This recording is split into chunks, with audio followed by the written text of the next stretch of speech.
Greetings, Culturians, and welcome back to the Culture Casino channel, where we absolutely roast the flops and laugh at the fools. And fortunately, we've got a couple of those in spades right now. It's April 9th of 2025, and well, we're just getting started into a box office year that's going to be uneven, for lack of a better way to say it. And of course, in the fourth month of the year, we've got Deadline and Variety and The Hollywood Reporter all acting the fool with some terrible crystal ball predictions when it comes to the box office and some lousy takes when it comes to the products themselves. To put it kindly, they're definitely tripping over their own hype, and it has their relevance falling off of a cliff, kind of like the original Snow White. And on this channel, we bury media corpses like they're going out of style, whether it be CNN, PMSNBC, or any of the fake news outlets out there, to, of course, the trade publications that just seem to get it wrong each and every time. And sometimes when they do find something that's right, they still misanalyze that as well. Well, so does all of Hollywood, for that matter. It just makes their predictions look cracked and their takes look a little bit milquetoast. And for this evening's video, I'm going to focus on Deadline's bad takes, and I'll mix in a little variety as well, but let's go through the top 5. Here we go! And just a quick reminder, I am trying to get to 100,000 subs, and I can do that with your help. So go down there, double check that you're still subscribed to the channel, and whether you've been here for your first time or your 1,000th time, this is the time to take advantage of the free subscription. That's right, it costs you absolutely nothing to hit that little button down there and to turn on the notification bell so you don't miss anything between the once-a-day live streams that I do, except for on Sunday, and all of the great content that I offer each and every day. You don't have a better option than to subscribe to the channel right now, so please do so. Oh, and while you're down there, hit the thumbs up button, share this video around, and let's get going. Number 5. Ooh, throwing some egg on the face right away. We've got Snow White being completely misread. Deadline's Anthony D'Alessandro, who I featured in another video going back a few days, on March 23rd spun Disney's $43 million open as the fairest of all. Well, I don't know about that, but it was the easiest to fall, as we'd find out the following weekend. He drooled, he gasped, he sighed, and he pumped that movie up higher than I could have possibly imagined, only for it to slide well down into second place again on that second weekend. And then again, a few days later, on March 28th, you had a slide all the way down to $20 million and a 63% fall off for the weekend. You also had a domestic total of $75 million over the course of 10 days. That's not enough. And it is embarrassing, especially for a major Disney tentpole based on the most beloved animated film of all time. And of course, the embarrassment came right from Screen Rant when they revealed that they were looking at a $250 to $270 million budget with under $100 million in domestic pull. That's garbage. Red Wave Press on X said the following: 55 million? Nope. And the trades seem to have not been paying attention to what the critics say, because you had a 44% Rotten Tomatoes score and a collapse of, well, a B+ cinema score, which always spells doom. In other words, Deadline's still wiping that egg off of their face as we howl with laughter at just how wrong they were. Brings us to number 4.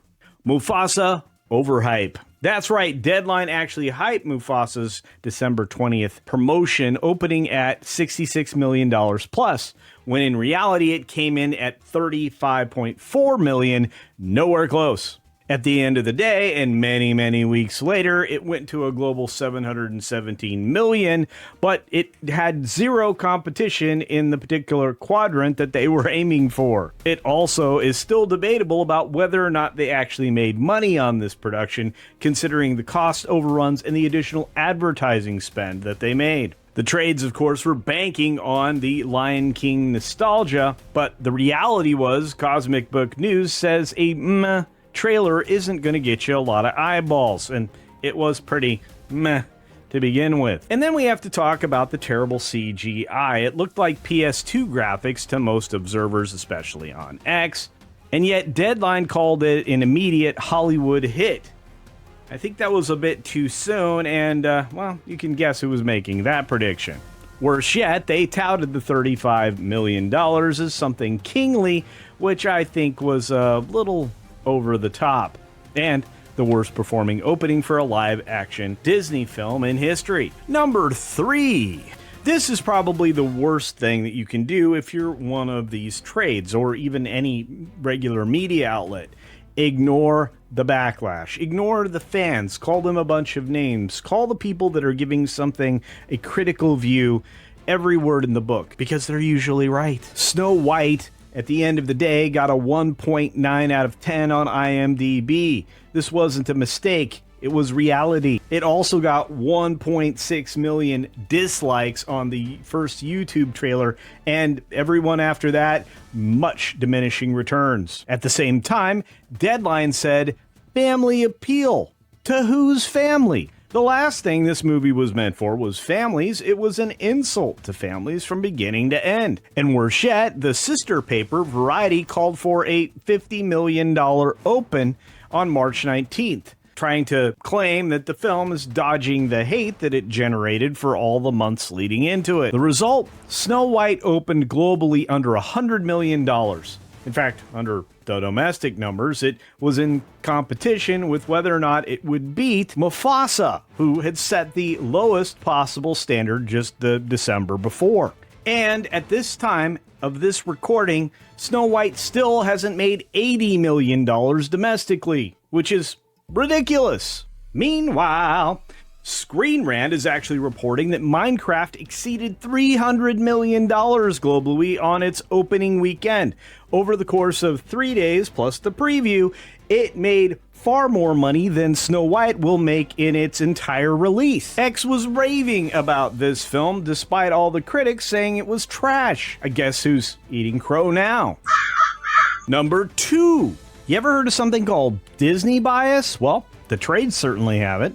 Deadline's Snow White optimism on March 23rd and Mufasa's slow burn on December 24th reek of some Mouse House cheerleading. I'm sure you can agree. But with Snow White's bare minimum $3.5 million previews, somehow this terrible film got a pass from the trades.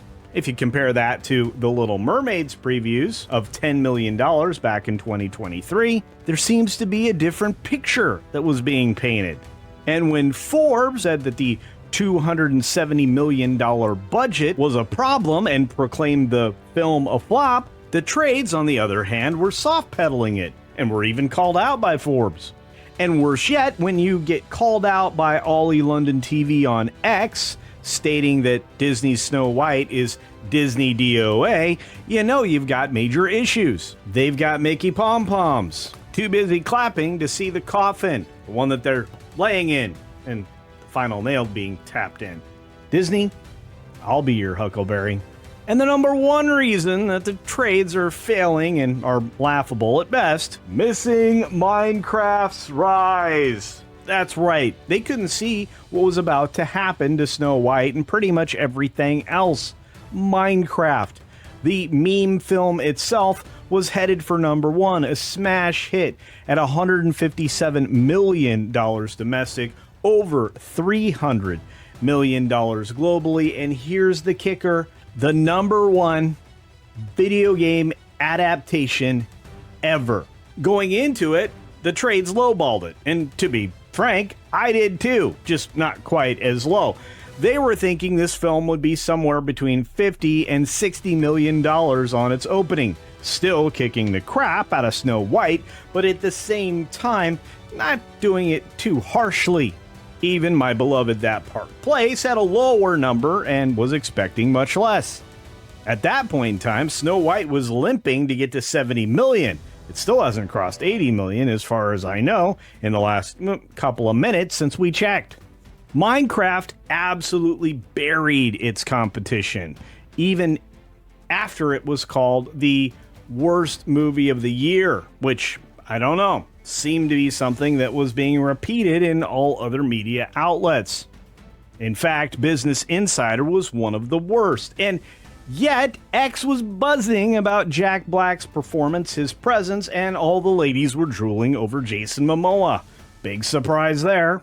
In other words, the trades were sleeping on pixel power, and we are often seeing that done because they just don't understand the appeal of video games and why it's a retreat for people into, well, some other dimension, because they have little to escape from it in regular television and film. So when one of these adaptations is a big home run, they just don't get it.